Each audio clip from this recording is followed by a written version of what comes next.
자, 잉글랜드 프리미어리그 선수들이 뽑은 올해의 선수상 시상식이 있었습니다. 이게 이제 PFA 프로페셔널 풋볼러스 어소시에이션이라고 해서 발음이 좀 되게 이상한데 선수위원회라고 프로 선수협 뭐 네, 이런 프로 선수협의 정도로 이제 번역을 할 수 있는 이게 그 여러 시상식이 있지만 가장 권위 있는 시상식 중에 하나로 분류가 되죠.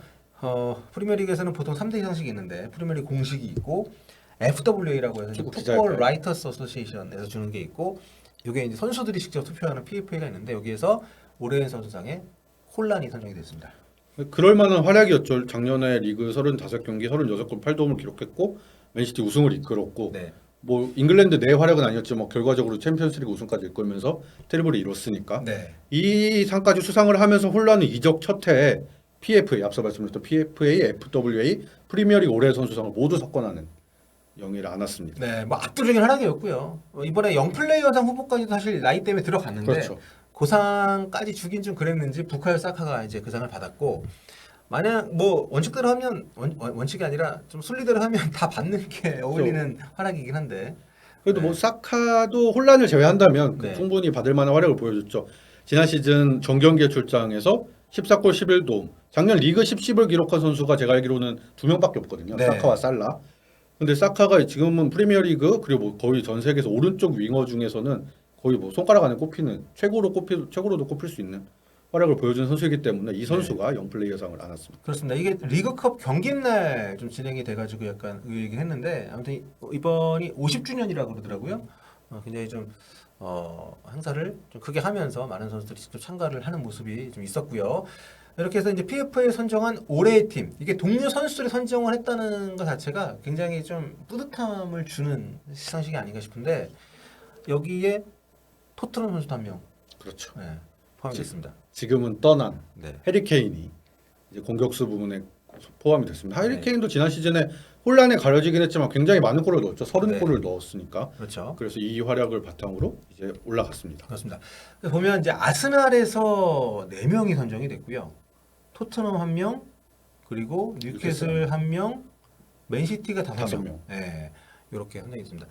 확실히 리그 우승팀 선수들이 많이 포함이 되는 경향이 좀 있고 이번에는 투표를 조금 늦게 했다고 합니다. 예년에는 막 2, 3월 달에 투표해가지고 약간 좀 뜻밖의 발탁이 되는 경우들도 있었는데 보면 이제 수비 쪽에는 존 스톤스, 후뱅 디아스, 살리바, 또 트리피어 이렇게 선정이 됐고요. 미드필드에는 로드리, 더브라이너, 웨데고르. 아스날 출장 웨데고르. 네. 그리고 공격 쪽에는 이제 홀란, 사카, 케인 뭐 이렇게 선정이 됐고 뭐 이 정도면 뭐 리즈너블하지 않나.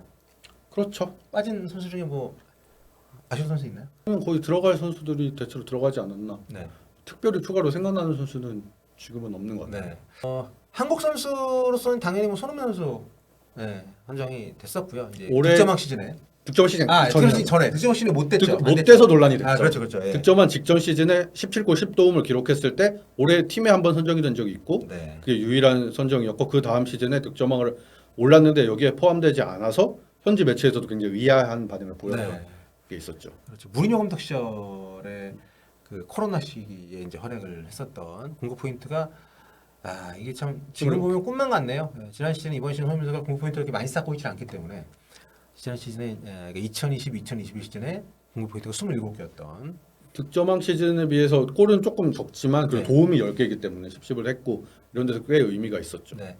뭐 맨유 부페라든가 뭐 아이반 토니는 뭐 여러 가지 이유로 선정이 안 될 거고 그 살라도 포함이 안 됐고 여러 선수들 이게 동료 선수들이 뽑은 부분이기 때문에 좀 확실히 이게 보면 이제 그 FWA랑도 좀 다른 면이 좀 있고 FWA 같은 경우는 좀 그래도 이슈가 된 선수들이 많이 포함이 되는 경향이 있다고 개인적으로 생각하는데 차이는 분명히 있습니다. 살라 같은 경우도 활약이 나쁘진 않았지만 좀 꾸준함을 보여준 거지 임팩트가 큰 활약은 아니었기 때문에 사실 살라는 지난 시즌 활약은 좀 그런 면이 있었습니다. 좀 활약이 좀 떨어진 것 같은데 은근히 스탯은 잘 쌓고 있는. 네, 그리고 팀 성적이 좀 그렇죠. 안 안 받쳐주기도 받쳐주니까. 했고 네. 그래서 10 뭐 10골 10도움 이상을 달성하긴 했지만 같은 포지션에 사카가 있기도 하고 네. 그 다음에는 30골 이상을 넣은 케인과 혼란이 있었기 때문에 그래서 좀 어려움이 있지 않았을까 싶습니다. 그렇죠. 래시포드도 뭐 얘기를 많이 하시는데 아쉽긴 하지만 경쟁자들이 워낙 그렇죠. 해리 케인이 진짜 파리 팀 소속 선수로는 드물게 포함이 됐는데 뭐 30골 넣었으니까 그렇죠. 20골도 아니고 30골을 넣었으니까 네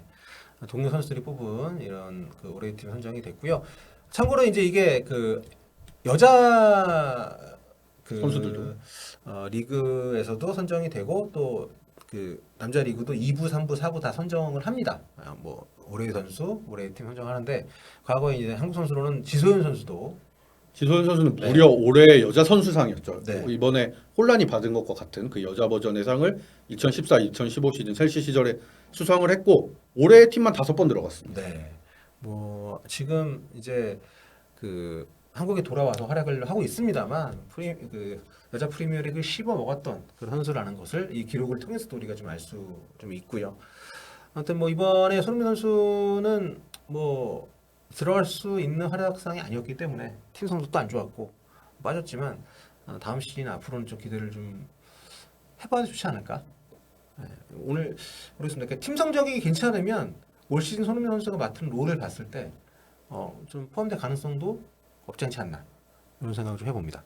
그렇죠. 뭐 시즌 초반 활약이 조금 이제 주춤하긴 하지만 공격 포인트 면에서 뭐 금방 쌓아 나가기 시작하다 보면 또 와르르 쌓을 수 있기 때문에 네. 충분히 노려볼 만할 것 같습니다. 네. 그리고 이번에 그 승부차기 오늘 새벽에 있었던 카라바오컵 승부차기 때 1번 키커로 나왔잖아요. PK 키커도 그렇습니다. 앞으로 PK도 그 포스트코그로 감독 인터뷰 때도 그렇고 보니까 이제 직접 프리킥 찰 때 아예 흐르면서 안 가더라고요. 그쪽으로. 그렇죠, 네. 네, 안 메디슨이 이번에 찾는데 프리킥은 다 메디슨한테 좀 맡긴 것 같고 그 PK 대신에 같은 PK 를. 경우는 네, 좀 해서 이게 단순히 스텝뿐만 아니라 어떤 팀의 어떤 그 공격적인 역할을 주도할 수 있는 선수로서의 자리매김을 하는 시즌이 될 수 있었으면 좋겠다는 생각을 다시 한번 하게 되는 그런 모습들이 있었고요. 아무튼 혼란이 네, 2022, 2023 PFA 올해의 선수상 받았다는 소식 좀 여러 가지 이야기와 함께 소개를 한번 해봤습니다.